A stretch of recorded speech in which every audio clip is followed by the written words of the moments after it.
on the 5-minute chart here. Oh, this is Ford. I'm sorry. That's okay. SPY, again, this is a moving average thing, and I want to go into this a little bit. I keep a 200 period on all my time frames anyway, because it's often, I think of it as a moving pivot. For some reason, price either gravitates or rejects the 200 period pretty readily. And here we got a doji party basically straddling that 200 period over and over and over again on a 5-minute chart in clean rejection. We're back to that middle pivot, kind of halfway between our two liquidity zones, our thin one and our really big one, built from two very different time frames. And here we are cracking that median, so we're likely to continue down to the next division. So you can go and place lines at every quarter, every 25-cent interval on this chart, and you'll find that price does something when it gets there. It's kind of weird how SPY tends to trade in quarters. It doesn't always trade in exact quarters though, and that's why it's important to know where your angulars are and fan lines and stuff like that. So I tend to draw them more on my 5-second chart than I do on any other time frame because they're easier to deal with here. The 5-second chart, all this stuff goes away and I don't see it anymore. It doesn't clutter up my chart. 5-minute, 1-minute, all those charts get really dirty really fast when you start drawing on them. But I mean, you can take a basic fan line and all you gotta do is find the previous trend and mark it out, draw it all the way out. And look, pretty easy to see. Price reacted right there. Did it work the same as a pivot? Kinda, yeah. So you can take either approach or you can take both. Whatever works for you. That is the most important thing. It's you. What number did I say? 406.57 was where it would come down. I think it was 406.57. That's what you said. Let me zoom back and in. I just sort of dropped a pivot right on the 50 cent mark, the 406.50. It went right through that. Yeah. Well, if you look at the 1-minute chart, I mean, it had a bar that settled on it first, and then it broke on the next bar. Yeah. I said 406.57, and it kind of bounced off it a little bit, went up, and then now it's way down. Well, not way down, but for an option, it would be. Caught a nice scalp off of that one. Ooh. Can I ask Ricardo a quick question? Sure. Yeah, hi Ricardo. Are you trading SPY on futures now? The E-mini? Oh yeah. Are you doing the E-mini or are you doing SPY? So no, I'm only doing the MES. I'm only doing one contracts, but I do have the SPY up. I have a 5-minute SPY chart up, and I have a 50-minute SPY chart up, and then I trade on the E-mini 1 minute, and then I'm looking at my exits on the 10-second MES. So are you just using SPY as a sort of guide, are you? Correct. Thank you. Thanks, Ricardo. Sorry, guys. I think the next one will bounce at 405.67 if it goes through the one that it's testing right now. Well, check this out. The 1-minute chart. If I can get the menu to work. Oh, man, this thing keeps freezing on me. There it is. Look at the 200 period. 405.84 is the actual number. It wicked right to it. Take that same dope onto a 5-minute chart. I hope this app doesn't totally freeze on me, but it's acting like it wants to. I might just have to reboot the app is all. It might have an update that's critical or something like that. You know, the 200 periods up here where we had that doji party and rejected. But now we're starting to see something that kind of makes sense here. I've got this fan line on the 1-minute chart. It found that target for where the breakover was expected. But let's adjust it on the 5-minute chart. And there's your support zone right here if we wick to it. What do we see? A rising megaphone pattern. Let me draw the rest of that on the 5-minute chart, and then we're going to see how it correlates on a 1-minute chart.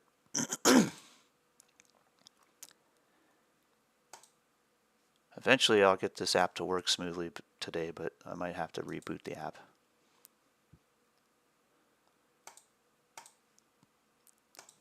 It's pretty rare that I have these issues with Webull, but every now and then I do.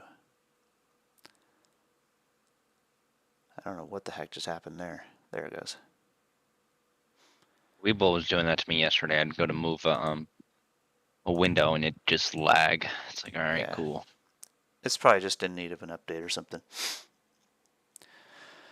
So with what Ricardo was talking about is something that Stone and I kind of recognized right away when we started looking at futures charts, is that the candles don't quite move the same as SPY. SPY was easy to trade compared to watching an ES or MES chart. Just because the word we used was the candles were twitchy on the futures chart, whereas they're much smoother on the SPY chart. And you got to realize that the numbers fly around differently on a futures chart than they do on SPY. So like SPY, it's just theoretically you move the decimal place on the futures chart to the left 1 point and you have SPY. So it just kind of condenses the price action into a more broad area. Even when you're looking at a 5-second chart, the price action, it just appears cleaner. If you were to look at this on an ES chart on a 5-second, it would be, you would see the candles have wandered all over these moving averages, just not nearly as smooth. Yeah, I can see. I knew there was a correlation between SPY and the MES. I didn't realize you could almost use it to predict it, though. I didn't realize it was that connected, you know? Right. Yeah, it's ideal that the way to understand it is that SPY is supposed to track the index.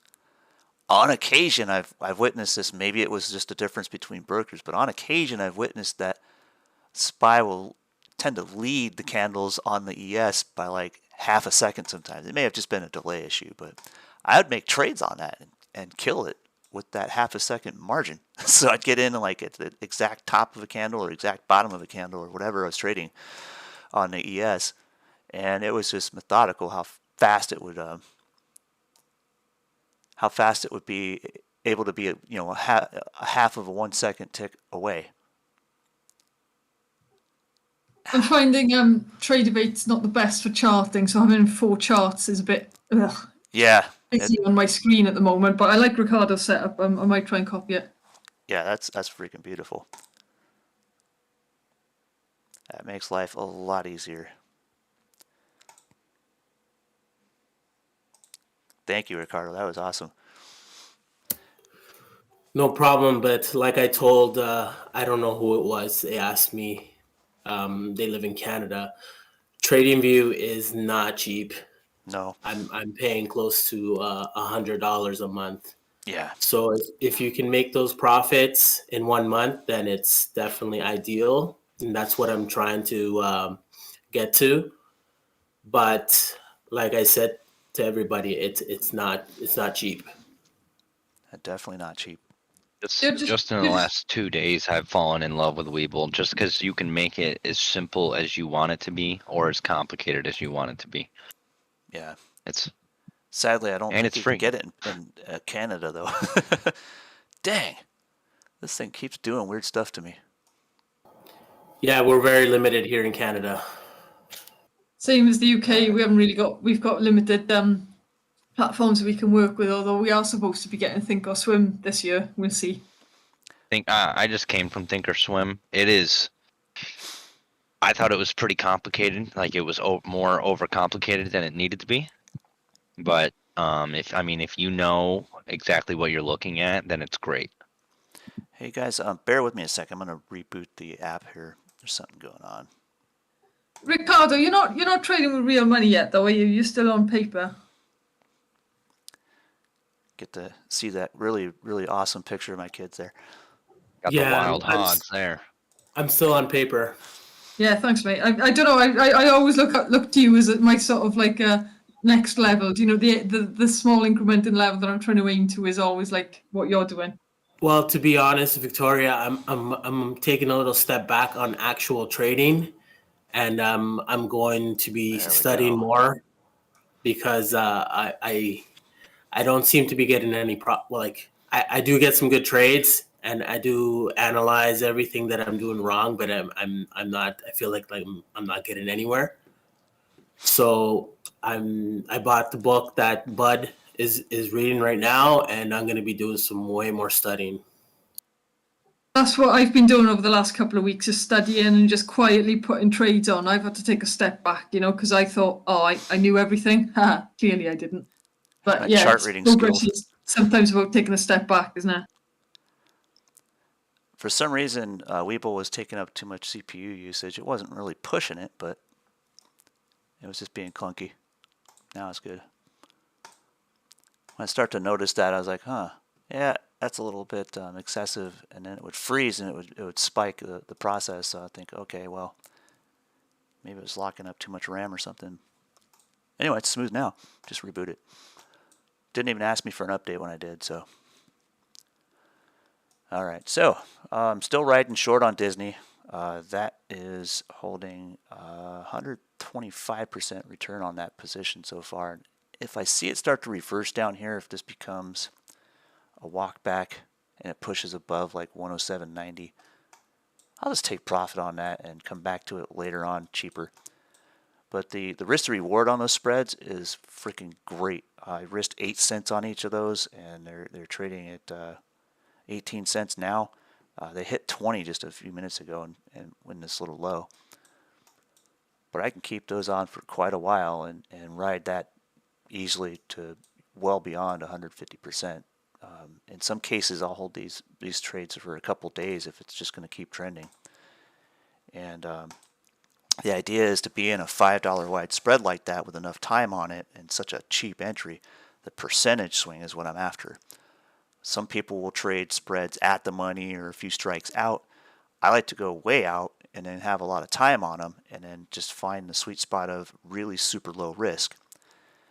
And in comparison, if you do this on a brokerage that charges a commission, if you enter something at $8 and sell it at $12, you got to realize that there's costs in round trip per contract in that situation, and that's 2 contracts in a spread. So you're going to be paying through the nose on commissions on that. It's going to eat a lot of your profit. But if you do it with a commission-free broker and you're allowed to have level 3 access to options trading, why not?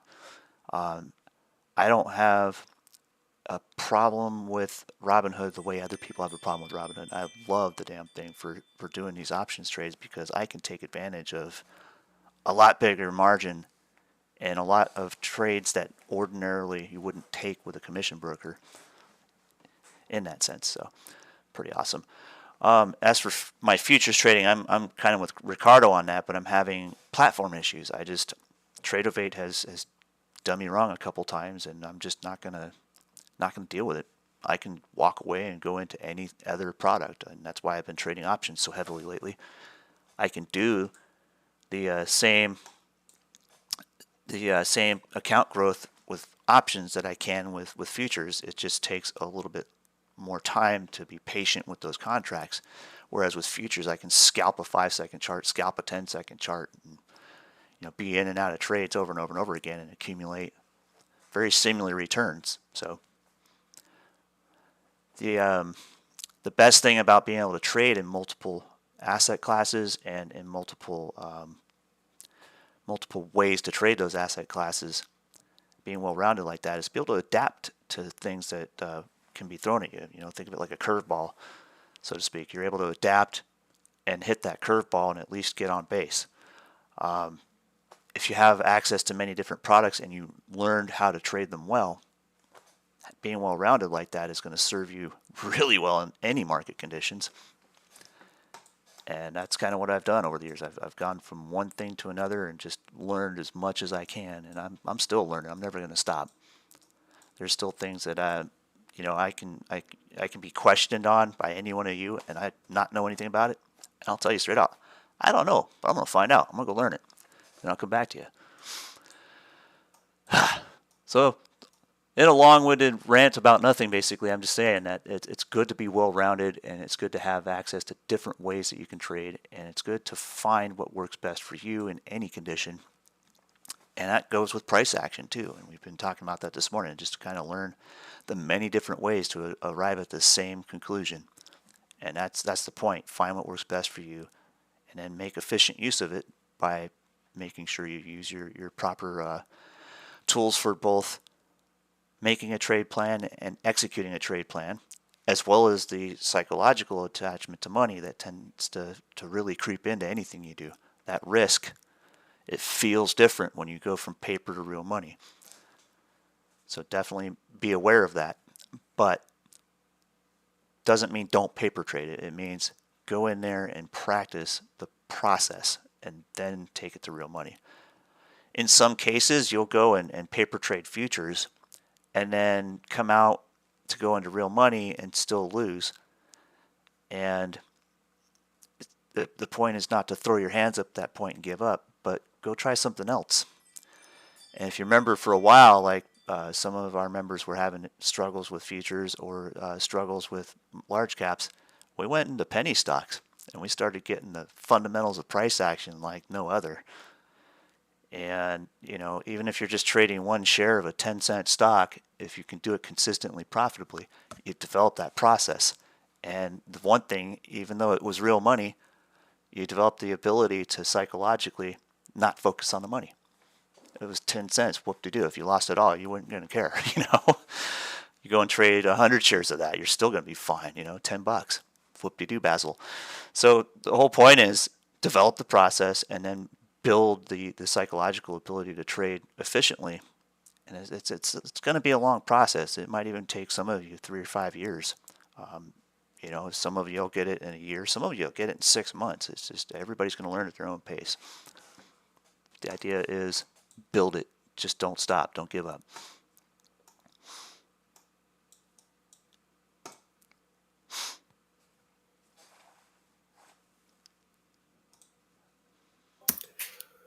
Are you back to scalping yet, Jeremy? I started messing with my TradeStation account this morning, and it's mainly the timing. Like, I like to trade the 10-second chart, and I can't get TradeStation to give me whatever current contract with a 10-second chart. I can get it to give me continuous contract with a 10-second chart, but I can't trade on that. It won't let me take trades on a continuous contract. So I've got some things to figure out with it. And it's just over time I'll learn it. But for now, I'm just running options trades mostly, and occasionally I'll scalp something. Like I'll day trade some options here and there on SPY. Okay. And I want to get back into futures. I just want to make sure I time it right. And the one thing I am looking at is developing a relationship with TradingView here. I talked with them about giving us and our members a good discount on the fees involved, for one. But two, I want to see if I can use that to control my TradeStation account with a 10-second chart on TradingView. That would be golden. If I can make that connection, I'll go right back into scalping futures. Yeah, there's a lot of brokers that are connected to TradingView, so. Oh yeah, and I think TradeStation was among their first and most successful. So that's the beauty of it, is having that TradeStation account is going to really help me in the long run.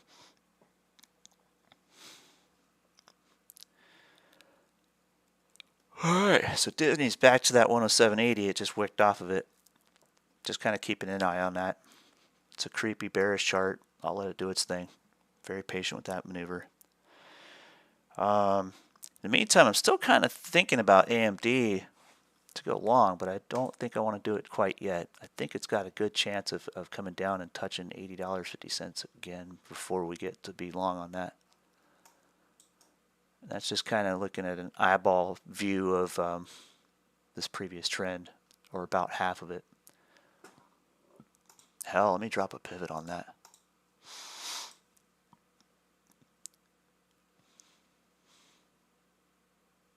I'll put my threshold down here at about 80.50, 80.48, whatever, close enough.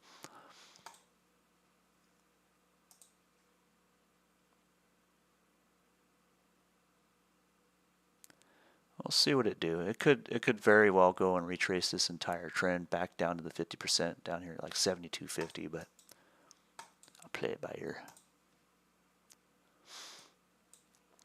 It is starting to shape up to be a nice little double bottom on the 5-minute chart here, though. So we'll see if this is going to be either a bear flag breakover or a double bottom. We can scalp the long side. How's Stone doing? Pretty good.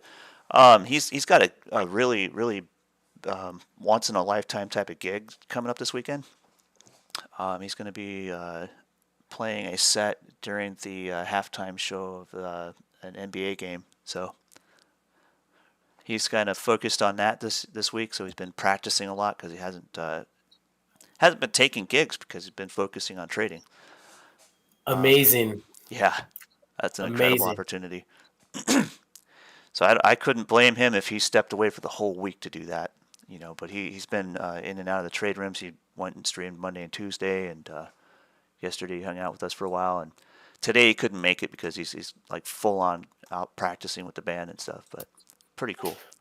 I'm definitely gonna message him. Thank you. Yeah, no problem. Tell him to break a leg, as they say in showbiz, anyway.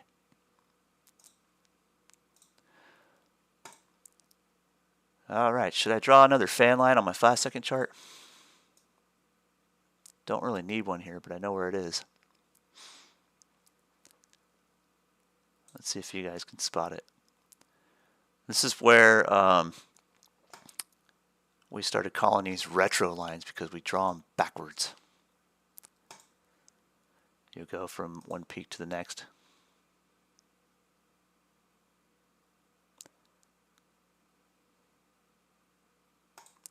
And then you line it out the other way. Oops.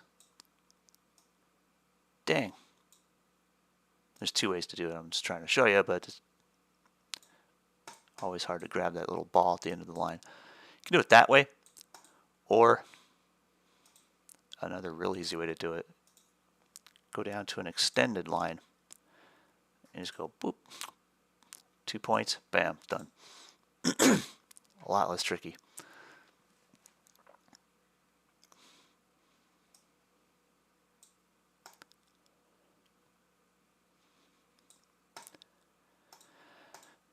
So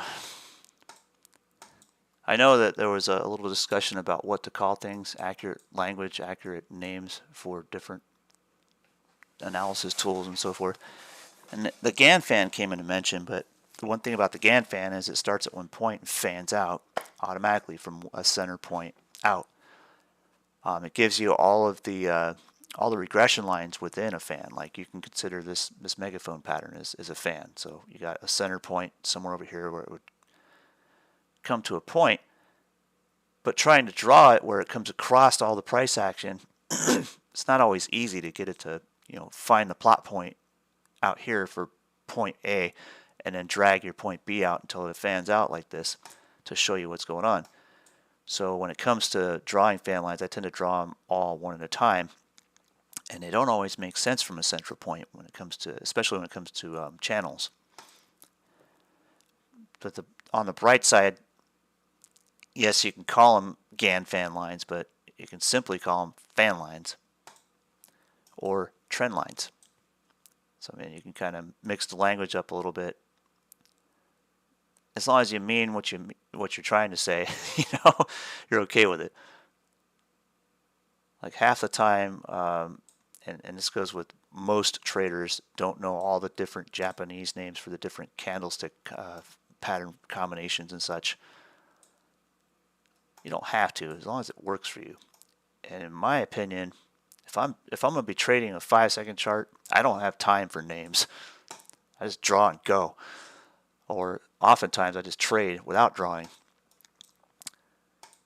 So it doesn't really matter what I call it at that point. I could call it a booga booga as long as I figure it out. That's all that matters. But when trying to explain it to others and become someone in a teaching capacity, yeah, those will matter.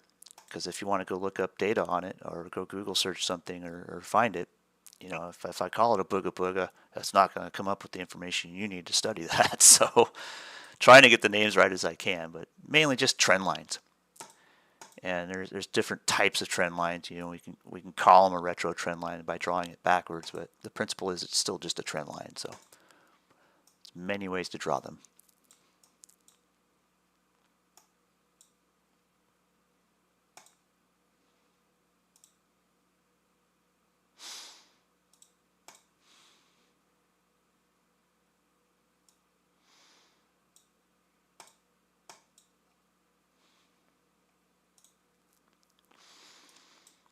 Does this look like a topping pattern? Well, we're still in our megaphone pattern, so that's a regression. That's a bounce off of angular support up to regression again. And it reacted with this pivot quite nicely.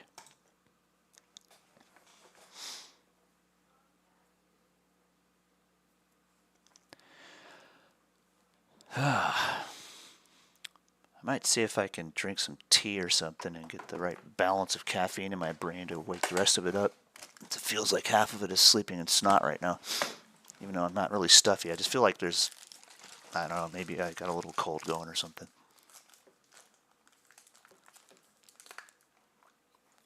It's like the brain slug. I'm working with half my brain tied behind my back, as the late great Rush Limbaugh would say.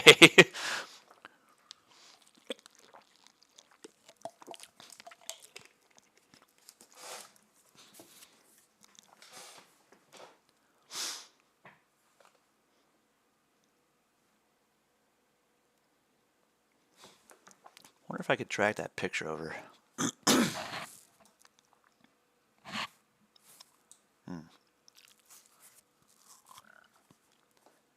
have to drag the whole chat over to see that. I guess I can kind of show you guys out there on YouTube what we look like on our Discord channel, and that means, although it's going to do the infinite mirror thing on my screen for the Discord chat, but I'll drag it over here for a split second. And then this is Ricardo's picture that I wanted to display here. That's his foregrid, and that's what he's seeing for trading price action on the E-mini. He's got SPY up here. He's got the E-mini over here. The charts move very similarly, but they're not exactly the same. And it just seems that SPY price action is just a little bit smoother. I kind of wanted to show that off. Very good stuff. Get back out of that so it doesn't do the infinite mirror. Or the infinity mirror.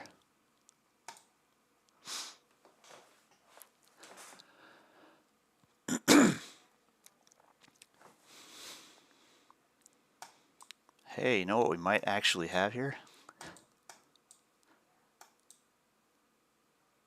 Let's see if it lines up on a 5-minute chart.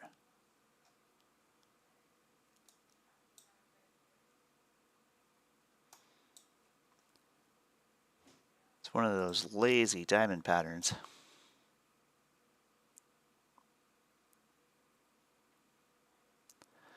I'd actually expect it to be about out here.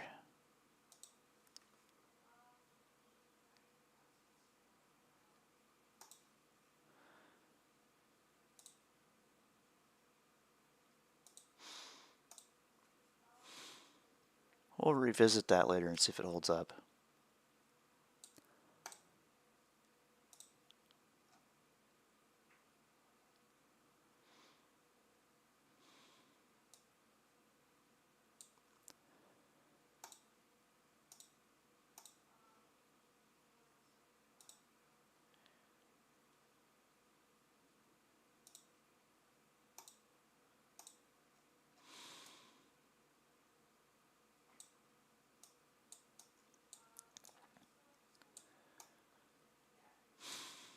This tells me there may be a point at about 11:30 where we finish an accumulation and we break out some way. We might break to the bull or the bear side at that point.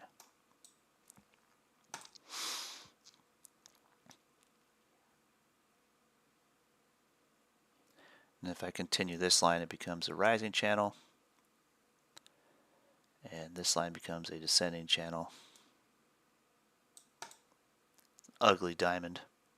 We've called it that before.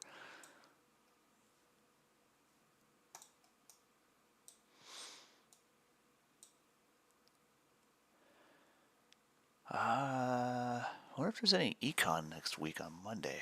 Let me have a look at the calendar real quick. Bear with me if I'm silent for a minute.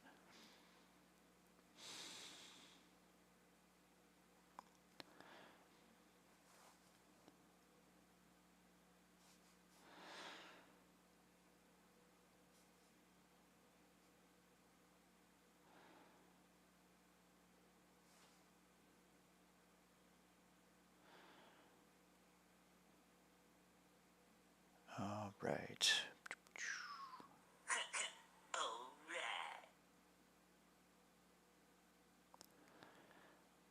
I gotta figure out how to get the desktop app on Webull to give me the calendar. Let's see if I can do that real quick.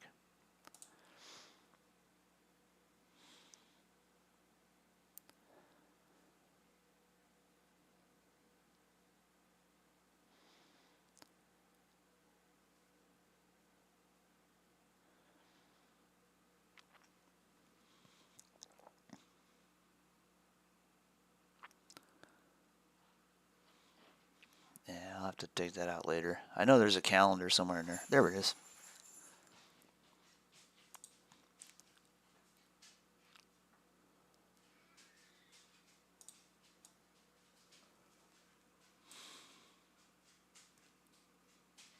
See if I can expand it real quick.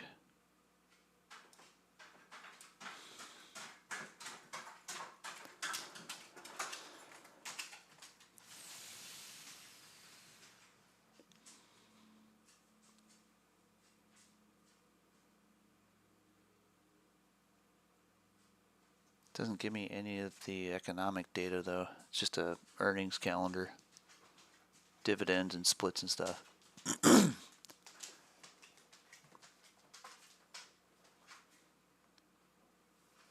Yeah, I want the economic calendar, so that's not gonna work. Get rid of that. I can flip that open really quick on my phone. That part of the app is very efficient. I can get there really quickly.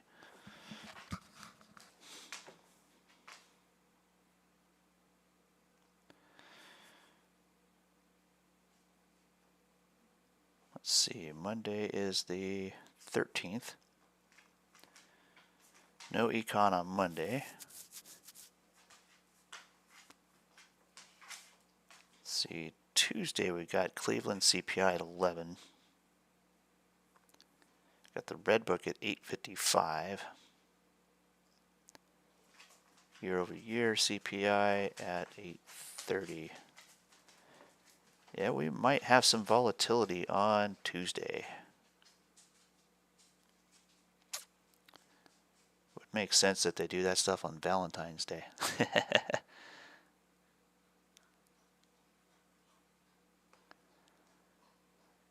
Let's see, and then Wednesday there's nothing really happening. So what we might see here is we got T-bonds, and that's not going to do anything.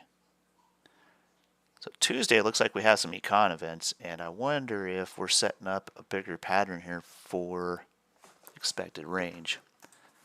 That's why when I notice this diamond on a 5-minute chart and a 1-minute chart, I always want to look back and see if there's anything brewing on another time frame that's going to tell me what that expected range would be. Don't really have a diamond, but we got lots of chop here. It's almost like this this relief rally is not being trusted anymore at this point, so we can end up being bearish into next week. And if you look left, it's looking familiar.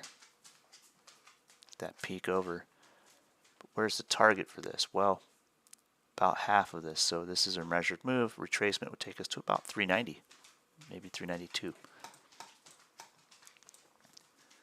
It would be prudent to drop a couple pivots on there. I do have the 388 out here, but I'm going to drop one at 392, I think.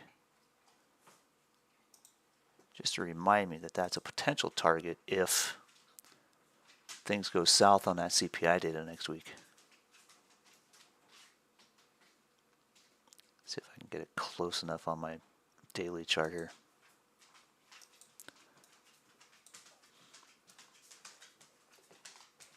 Yeah, close enough.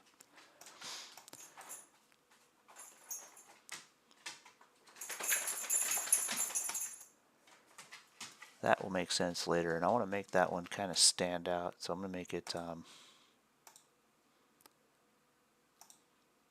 go with a bright yellow, that'll work.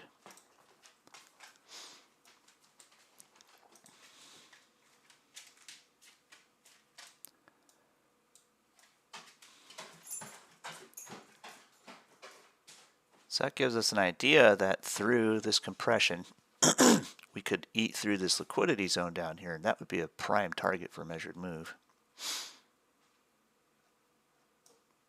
If you take this trend here and stack it, it doesn't quite reach all the way down there, but in a third leg it could.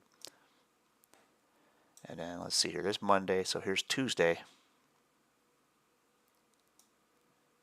If we take the trend line from our diamond that we have now, it lines right up with this trend. So that one's pretty accurate. That can be a bear target for Tuesday. We could possibly open up right at about 398. And if CPI is not all that bad, that's where we can expect it. But if it's really bad, we can go right to 392 or even below. And I saw this happen a while back on a 5-minute diamond pattern, but it was a much cleaner diamond pattern. It wasn't like this. And it took place throughout most of the day. Not Jackson Hole, but I think the might have been a CPI after that at some point. But I remember seeing a 5-minute diamond pattern somewhere in my chart, and it was clean, and I could pick out the range, because with the diamond pattern, it's hard to explain why, but the pattern itself tends to define the range of the expected volatility going into like a Fed event or CPI or something significant that moves the market. And we know that they tend to move the market pretty dramatically sometimes. So it sometimes becomes important to mark that out when you see it, even though it's not the cleanest diamond pattern I've seen. It makes sense that it extends, and that trend line follows the previous trend pretty well, just looking back.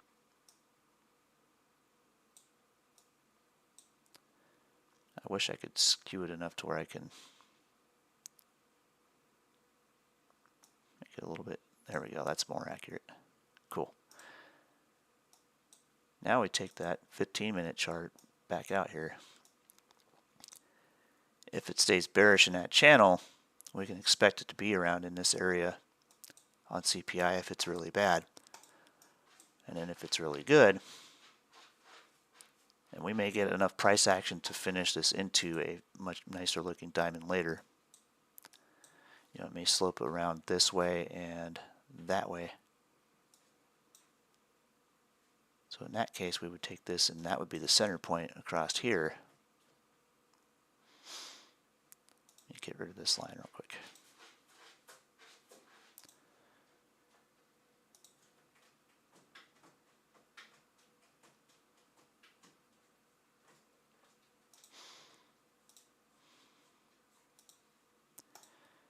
And the diamond from the other day with this choppy trend before it didn't quite play out exactly in that range. I think it was back here, but it's damn close. So if by some miracle, you know, CPI is really good and we can continue to be bulls, well, that pushes us on up towards that that upper 430 range that we had talked about a while back from just looking left on our daily chart.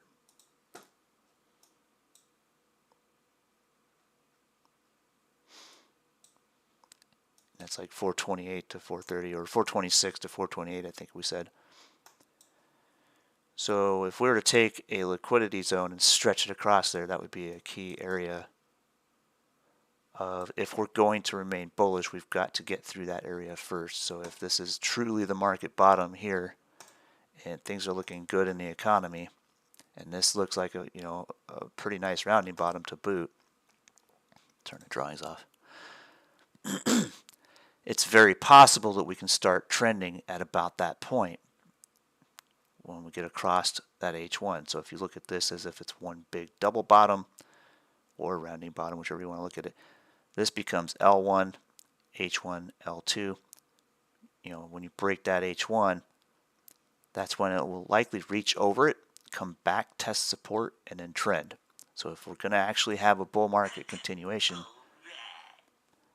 that would kind of clean up the idea, right? So let me pull up a monthly chart, and I'll get through this real quick, and then we're going to sign off, and I got to go eat something before I get on with money.net over there. But just to kind of look left on the really long-term SPY chart. This is all parabolic. This pullback was naturally bound to happen. Most of this was QE fueled by the Fed, and this is your COVID pullback here. You know, you really got to consider all this. When the trend is too steep to be true, it's usually because it isn't true. It's got to pull back. It's got to adjust. But look at this like it's one giant measured move, okay? So your accumulation point was here, even though you had this pullback here. Just kind of focus here because that's about half of that move. And look, the body stands. Just like any other time frame we've looked at when we see a measured move. Easy to pick out, right? When you've done enough of them, you've traded enough of them, you've drawn enough of them, you get that muscle memory. You can recognize it on any time frame. This is a monthly chart. Each of these candles is 1 month of time. The idea is this was a natural pullback. If we're going to continue, where do we find the natural trend? Where is it likely to be? Well, let's define that a little bit more. Go into a quarterly chart or a yearly chart. It doesn't give me enough data. If you were to find a balance and draw a trend line from point A to where we are at now with like a fan line,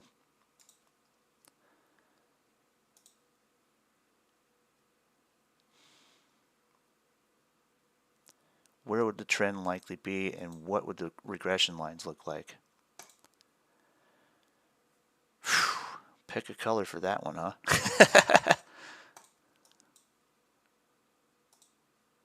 We can see it down here. We can see the skew of it on the daily chart. So that trend could take us up to the previous all-time highs, sure. You know, 472.32. Can you trust that? That's where the regression lines of the channel come in. So this is the regression line in that sense. There's your lower. Where's your upper? Upper is just drawn from back here through this mess. So the natural trend is about there. You know, we've achieved the pullback that would be expected. So if this market were to continue to melt down here, sure, it can go a hell of a lot lower. I mean, how we can hit the COVID lows, that's entirely on the table. I mean, if, you know, you get a World War III happening, or, you know, just a planet-wide freaking war or whatever, yeah, things can happen. It's definitely uncertain. But overall, if you look at the past, and I think I'll go to a monthly chart because I can see it a little better. It's generally gone up. After every pullback, it's gone up. Short term, yes, we can be a bit on the bearish side right now because this pullback isn't quite finished yet on the daily chart. If we were just to think of it as another relief rally in a bear market. But overall, that bear market is pretty much outstayed its welcome. Natural pullback has happened. It's come to grips with where the price should be, where the fair price should be. Hey, Jeremy. Yeah. Sorry to cut you off there, but I'm taking off. Thank you man. for everything, and have a good weekend, okay? You too. Take care. See you, Ricardo. That's it. Thanks again. You're always welcome. Love hearing from you every day. Yes. Take care, everyone. So in a sense, I mean, you know, everybody can say one thing about the market, and no matter what, the chart's going to tell you. You know, you can chip your teeth about doom and gloom all you want, but eventually the trend goes on. It continues to go up. It's more or less the natural flow of the market is. It'll eventually get higher and higher and higher. It's just got to have these pullbacks.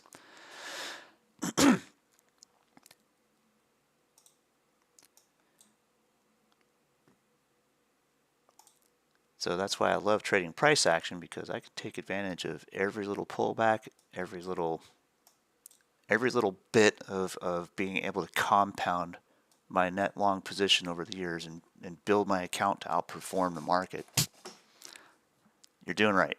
You know?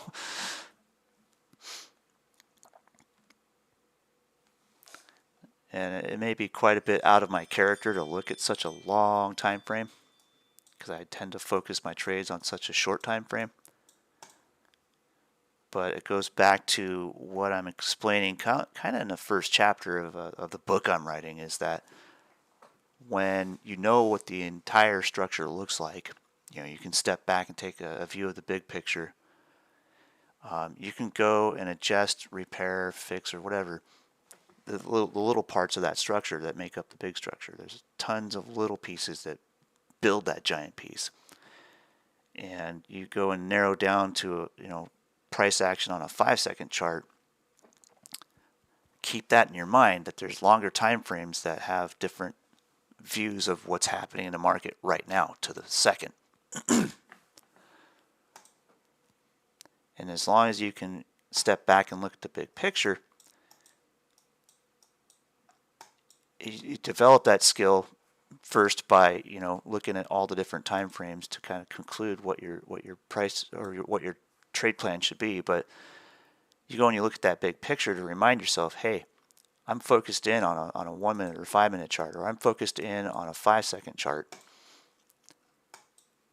I want to be able to look back and see what the big machine is doing. I want to look back and see what the current trend is doing on as many time frames as I can find. That's why you always see me jumping around on different time frames to kind of analyze stuff. It's just one will verify the other. But overall, the trend will tend to follow through. So if you see a setup on a larger time frame, you can go back and look at that tiny time frame and know exactly what part of that trend you want to trade. Whether it's up, down, or sideways, the market always has a direction. And if it's sideways, you trade the range. If it's a trend, bull trend, you trade the bull trend. You get in on the pullbacks, you take profit on the peaks and walk that trend. If it's bearish, same thing in reverse. You go short on the peaks and take profit on the really low dips when it oversteps that natural price line. Anyway, my head's about spun.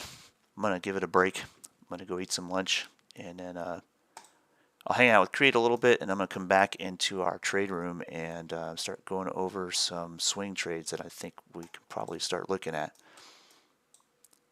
Pretty rare to be, you know, a guy trading scalps on a 5-second chart going into swing trading, but the market's starting to give us signs that it's likely to give us some more swing trade setups as time goes on here. And eventually, when we start going into the long-term trend like we had before, where everybody could make money going long, it'll happen. It's going to take time. Now, this was an easy market to trade. This is not. But if you guys are learning in this will become really easy. So, good times ahead, guys, I'm telling you. Is it like learning to surf in really bad conditions, and then when you get a nice wave, it's really easy? It kind of is.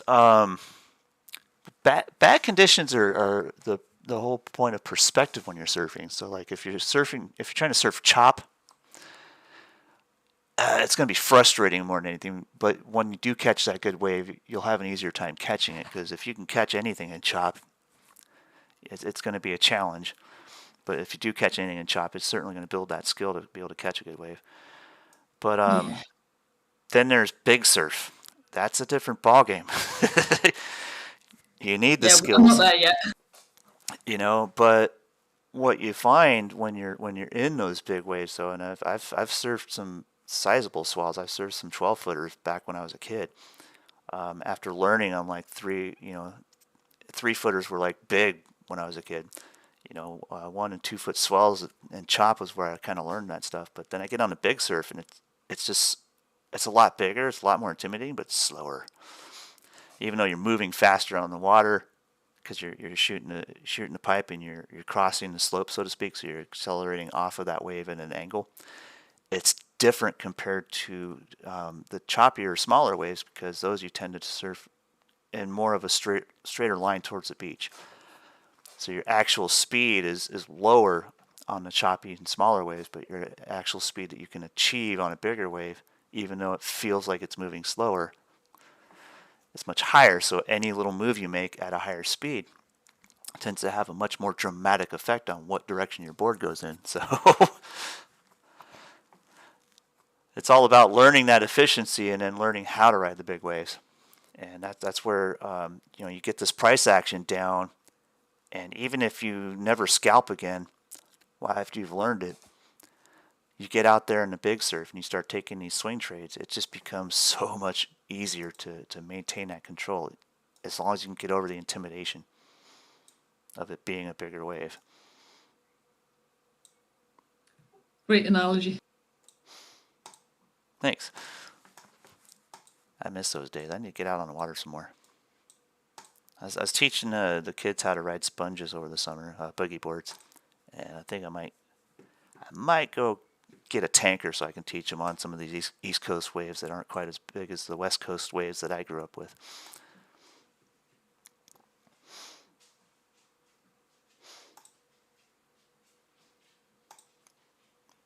But I have had great success teaching them how to snowboard.